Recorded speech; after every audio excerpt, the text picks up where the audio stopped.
salvação. Glória a vós, Senhor.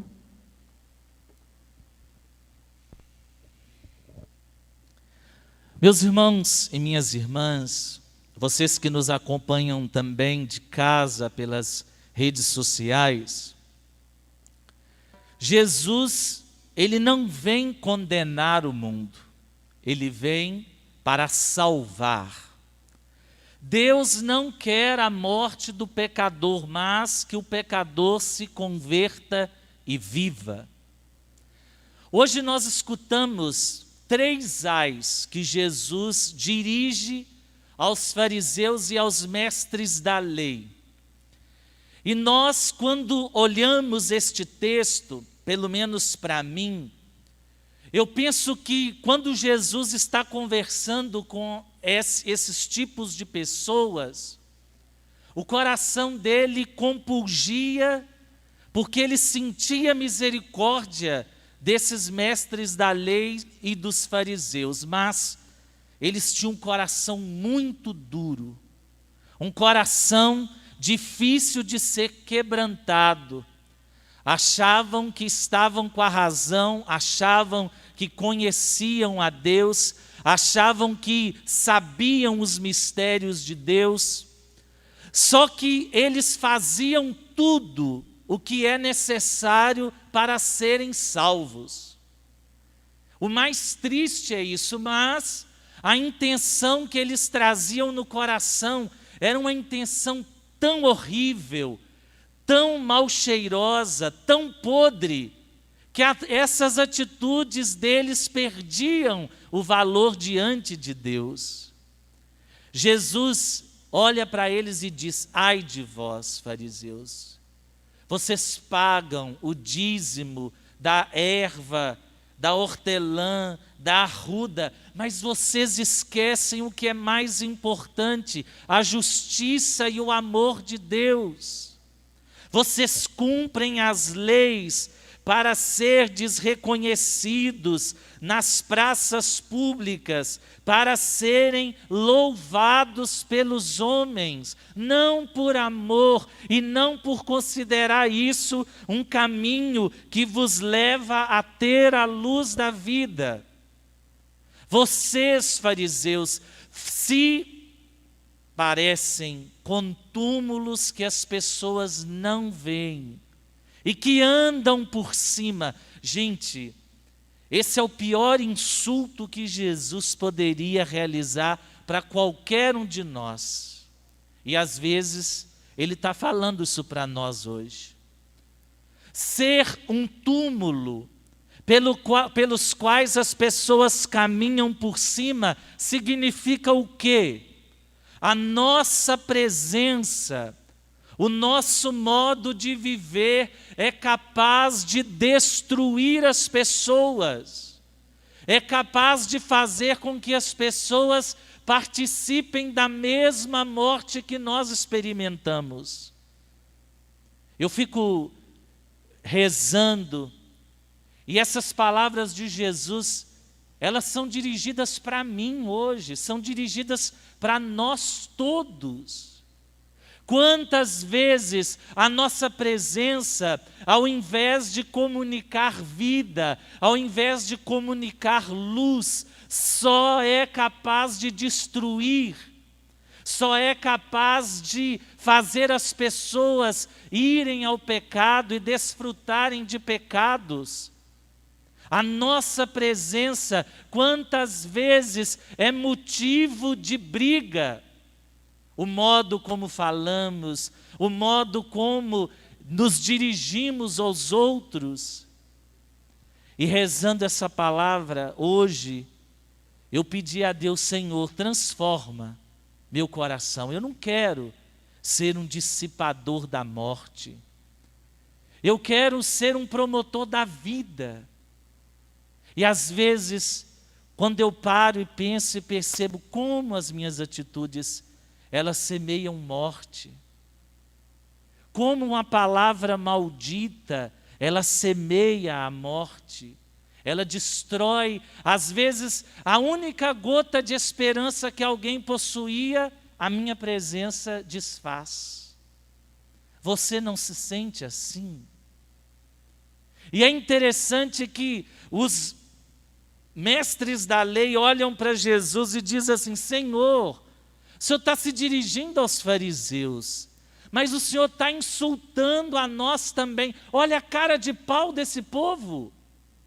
Sabiam que estava no caminho errado, e quando Jesus aplica um discurso que os levam a se converter, eles reclamam com Jesus: Senhor, o Senhor insulta também a mim. O que eu estou dizendo te insulta? Não estou nem aí para você. Jesus não tinha problema com isso. Se te insultar, se te fizer converter, leve essa palavra para casa. Nós sempre dizemos, se a carapuça serviu, vista essa carapuça, mas mude de vida. Porque se nós não mudarmos, meus irmãos e minhas irmãs, nós não alcançaremos a justiça e o amor de Deus. Percebem a gravidade de um coração duro? Ah, mas eu não tenho coração duro, os outros é que me tratam mal. Não, você nunca consegue mudar outra pessoa. Mude-se a si mesmo. Ah, mas eu tenho muita dificuldade. Pois é, mas se esforce, você não está sozinho. Escute aquilo que São Paulo fala aos Gálatas: meus irmãos, se sois conduzidos pelo Espírito Santo. Aqui tem um se, um condicional. Será que nós somos movidos pelo Espírito Santo ou somos movidos por N intuições, N vontades, N quereres que não são do Espírito? E a gente consegue observar isso quando nós vemos os frutos daqueles que não são conduzidos pelo Espírito. Fornicação, e aí vocês entendem o que quiserem, libertinagem, idolatria, feitiçaria, inimizades, contendas, ciúmes, iras, intrigas, discórdias, partidarismos, invejas, bebedeiras, orgias e coisas semelhantes a essa. Paulo ele não está condenando quem pratica estas coisas, não. Ele está o quê? Orientando, prevenindo a gente para que a gente não vá para caminhos que não são bons. Na sua vida está presente inimizade, fornicação, idolatria. Você tem amado as coisas mais do que Deus. Não tem nada a ver com a imagem. As imagens para nós seriam o menor problema. Às vezes nós idolatramos a nós mesmos, colocamos Deus no cantinho e só buscamos a Ele quando necessitamos. No meio de nós há inimizades, feitiçaria. Quantas pessoas vão no centro de macumba, centro espírita? Me perdoe quem pratica essas religiões. Estou nem aí para vocês. Vocês servem a um Deus que não vale nada, a um Deus falso.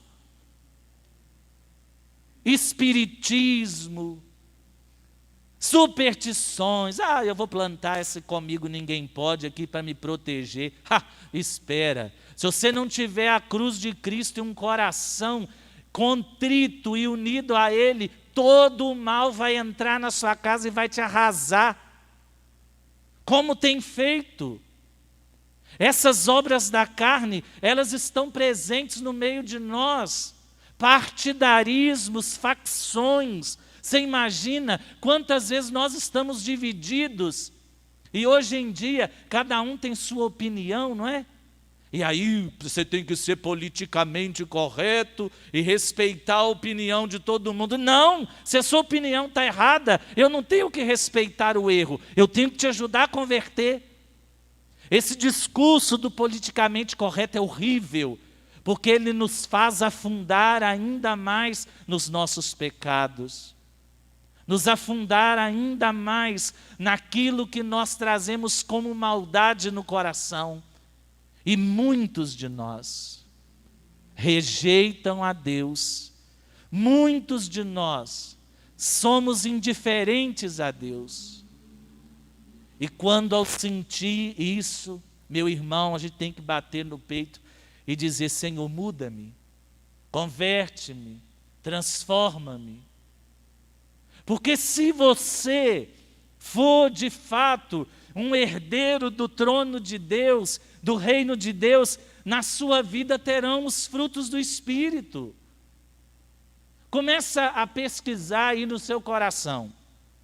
São Paulo vai nos dizer: caridade. Na sua casa tem caridade? Caridade aqui não é só dar ao outro, não. É amor entre vocês dentro de casa, entre nós, entre os irmãos, entre o marido e a mulher.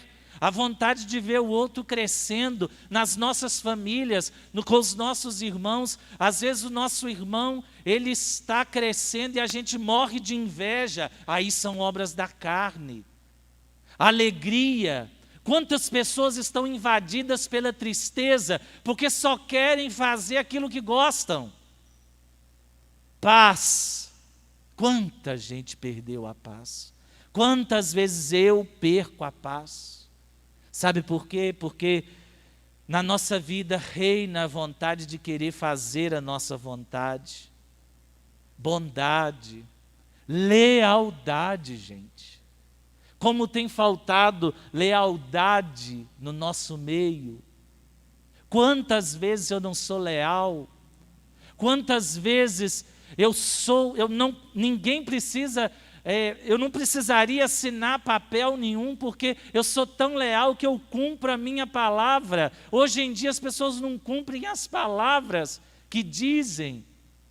Olha como é que a gente se afasta do Espírito sem saber. Parece uma coisa boba você marcar com alguém e deixar a pessoa esperando lá 30 minutos sem dar satisfação e liga depois de 30 minutos com a cara mais lavada e diz: não vou poder ir. Pensa bem, que tristeza. E o problema é que nós estamos acostumando com o pecado de uma tal maneira que a gente não acha que é pecado mais. Esse é o problema. A gente afastou o Espírito da nossa vida de uma tal maneira que a gente é só movido pela carne. Meus irmãos e minhas irmãs, como é que eu faço para poder alcançar essas obras do Espírito e abandonar as obras da carne? Crucificando-nos na cruz com Cristo. Quem disse que a vida ia ser fácil? Quem disse que nesse mundo a gente teria só alegria? Não, é preciso ser crucificado na cruz e crucificar as nossas paixões e os nossos desejos. Se vivemos pelo Espírito, procedamos também segundo o Espírito. Há muita gente que diz que vive no Espírito, que reza, que faz aquelas orações bonitas. Oh, que bonitinho. Diante de Jesus aqui na capela é fácil. Eu quero ver você proceder segundo o Espírito diante de um inimigo, diante de uma pessoa que não gosta de você, diante de alguém que tem uma opinião diferente de você. Não é fácil, meus irmãos, mas a gente sabe que se a gente lutar, se a gente prosperar em todas essas coisas, a nossa vida terá luz. A gente sabe que a nossa vida será iluminada e nós seremos semelhantes a uma árvore que à beira do rio é plantada, sempre dá fruto a seu tempo, jamais suas folhas vão murchar. Eis que tudo que faz prospera. Por que a gente não prospera? Porque nós estamos movidos pela obra da carne. Queremos ser melhor do que os outros, queremos ser mais importante do que os outros, não praticamos a humildade. Vamos mudar o nosso coração. Vamos deixar com que a caridade, a alegria, a paz, a bondade, a lealdade, a mansidão, a continência, todas essas coisas façam parte do nosso dia a dia. Para quê? Para que a gente herde o reino de Deus. Porque os que praticam as obras da carne, não se enganem. Não se enganem. Quem pratica e é movido pelas obras da carne, não herdará o reino de Deus. Ah, padre, isso aqui tem que interpretar. Não tem que interpretar, não, está claríssimo. Só não entende quem é fariseu e mestre da lei, que acha que a palavra nos insulta. Precisa nos insultar para tirar a gente da comodidade. É melhor que você seja frio do que você seja morno. Porque se você for morno, Deus vai te vomitar. Outro dia o Papa Francisco falou que prefere um ateu que tenha retidão do que um cristão que não seja reto. Um monte de gente rupiou o corpo. Ele falou igual Jesus falou. Quem rupiou o corpo é porque é fariseu e ateu. Diz que acredita, mas não vive a fé. Nós temos que dar testemunho disso. Nós temos que dizer para esse mundo que vale a pena esse Jesus a quem nós servimos. Vale a pena deixar tudo para seguir o Senhor. Vale a pena crucificar tudo na cruz de Cristo para seguir o Senhor. Se você não acredita agora, levanta sua bunda gorda e vai embora para casa. Vai para casa, porque você está perdendo tempo. Perdendo tempo. Se você está em casa, se sentiu insultado por essa... Pode desligar a internet. Você está perdendo tempo. A gente perde tempo. Fica enchendo o lugar que os outros deveriam estar ocupando. Porque com Jesus não há meias palavras. Não há. Ele nos fala a verdade, porque a verdade vos libertará. João 10:6. A verdade nos liberta. E às vezes a verdade incomoda, como incomodou os fariseus e os mestres da lei. Mas Jesus, na sua misericórdia, ele olhou para aqueles homens, teve misericórdia deles e disse: olha, mudem, por favor, mudem os vossos corações, eu imploro de toda a minha vida, mudem, convertam-se, renovem-se, que eu quero salvar vocês também. Pena que eles não escutaram, e pena que nós ainda não ouvimos. Que Deus abra os nossos ouvidos e os nossos corações. Senhor, não nos deixe ficar surdo à Tua palavra de hoje. Não nos deixe, Senhor, desviar nem para a esquerda nem para a direita, Deus, porque queremos herdar Teu reino.